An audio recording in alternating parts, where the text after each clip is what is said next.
we're going to get to them right now. And the first one we're going to get to is Matt Ryan with the Colts. Now, a lot of people would say, well, Matt Ryan's old already, and it's like, oh, I'm not really excited. There's not too many wide receivers over there. Who is he going to throw the ball to? There's a lot of questions, but then again, I'm going to try to bring out the bright side of this because I kind of like what's going on here. To be honest with you, he has a way better line.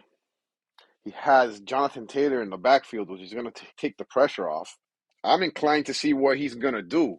I don't think he's going to throw as much as he's been throwing in Atlanta for the past X amount of years, but I do expect something good, and I do expect Mighty Ice, an accurate quarterback. I mean, he's always pretty much on top of the 65% percentile as far as completion percentage, which is what you want in a quarterback.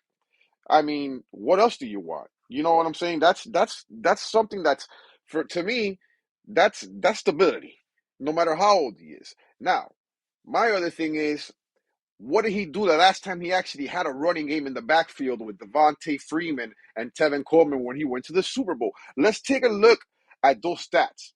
Okay, he had almost 70% completion percentage, 69.9% completion percentage. He almost had 5,000 yards. He had 4,944 yards.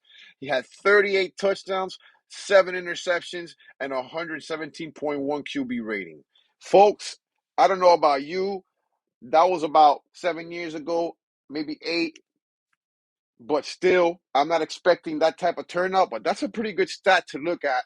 And even if he just completes 65% of his passes and he throws for 3,500 yards and 25 touchdowns, that's still what you want out of your QB too. I think that is awesome for a super flex where he's gonna go in a startup. It's gonna be perfect for him to pick him up. I mean, I like Matt Ryan with the Colts. Better line, better running game, better team altogether. He doesn't have weapons, that many weapons there, but at the same time, he wasn't going to have many weapons either in ATL. Calvin Ridley going and being suspended, and then Russell Gage signing with the Tampa Bay Buccaneers.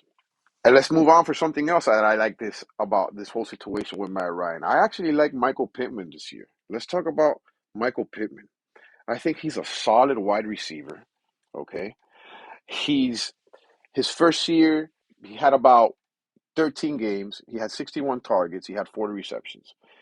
Last year, he had 17 games. He had 129 targets, 88 receptions, over 1,000 yards, 6 touchdowns.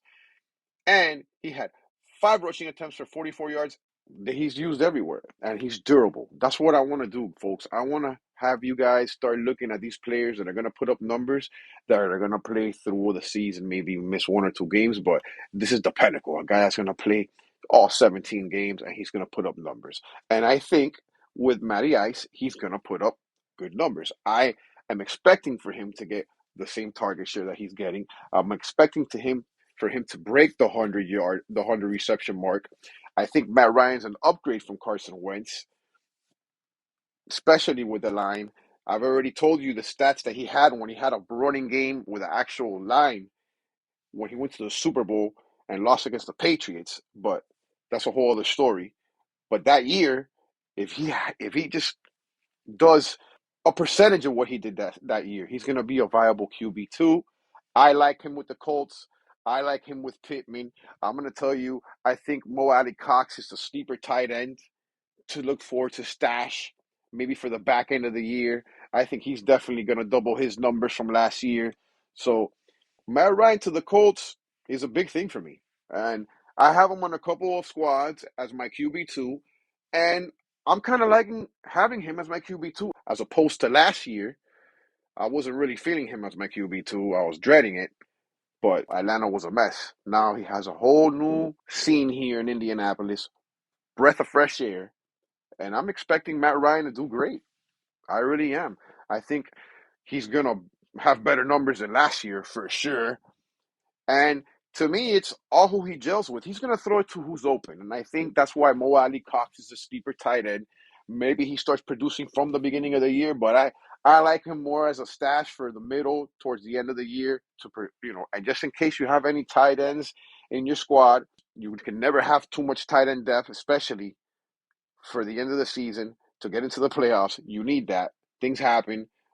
Last couple of years, we've had all these COVID designations. Hopefully, that's going away this year, coming up in 2022. No more of that. So, yeah, I really, really like Michael Pittman. I like Matty Ice with Jonathan Taylor in the backfield. That line, don't sleep. If you have him, awesome. You might want to get rid of him if you're rebuilding. Maybe somebody's high on him. If you're rebuilding, that's a perfect quarterback to get rid of. He's already towards the end of his career. You might want to get whatever you can for him. If you have somebody that's excited about it, kind of like I am, try to get something for him if you're in a rebuild.